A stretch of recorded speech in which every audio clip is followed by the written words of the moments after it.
나는 하나님을 믿는 사람입니다. 여러분도 이 고백을 하고 계시는지요?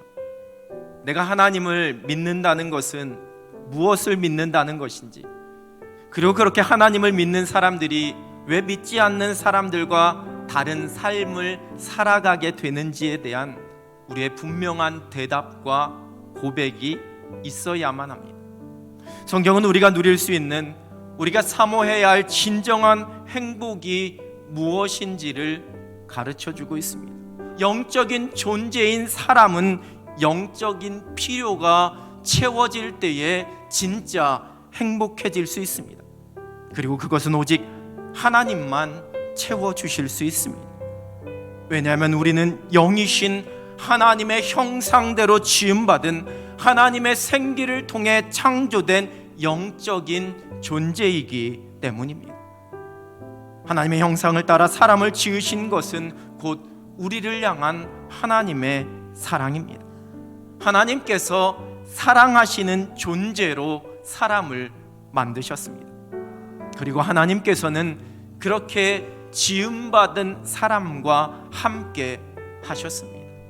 하나님과 함께 할 때에, 그 친밀함을 누리게 될 때에 하나님의 형상대로 지음받은 사람은 행복할 수 있습니다. 그 영적인 필요가 완전히 채움받기 때문입니다. 하나님의 형상을 따라 영적인 존재로 지음받은 사람은 오직 하나님의 사랑 안에 거할 때에만 행복해질 수 있습니다. 하나님은 살아계십니다. 하나님이 온 세상을 창조하셨습니다.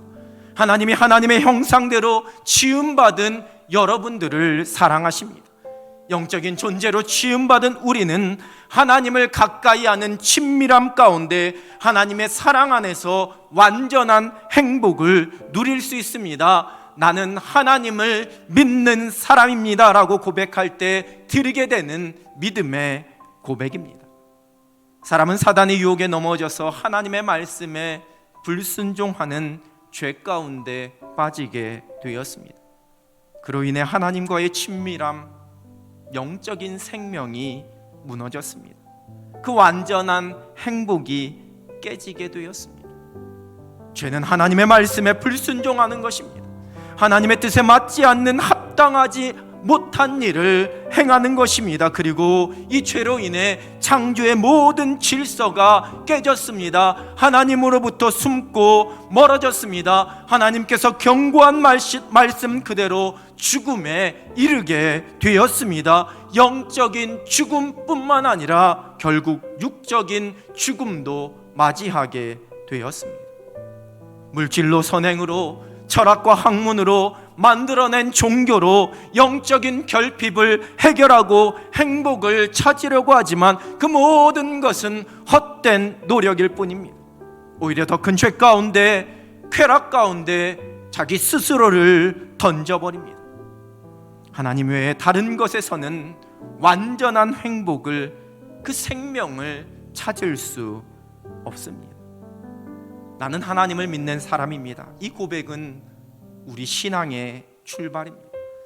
하나님이 천지를 창조하셨습니다. 나는 하나님의 형상대로 지음받은 영적인 존재입니다. 하나님은 나를 사랑하십니다. 하나님은 나를 위한 놀라운 계획을 가지고 계십니다. 오직 하나님께만 참된 행복이 있습니다. 그러나 나는 하나님의 말씀에 불순종하여 죽음의 심판을 받을 수밖에 없는 죄인입니다. 하나님의 사랑, 죄인 된 사람, 이것이 우리의 믿음의 출발이 되는 고백입니다. 나는 하나님을 믿는 사람입니다. 이 믿음을 고백하며 죄인 된 우리를 사랑하시는 하나님의 사랑 가운데 하늘의 행복을 누리며 살아갈 수 있는 여러분 되시기를 우리 주님의 이름으로 축원합니다.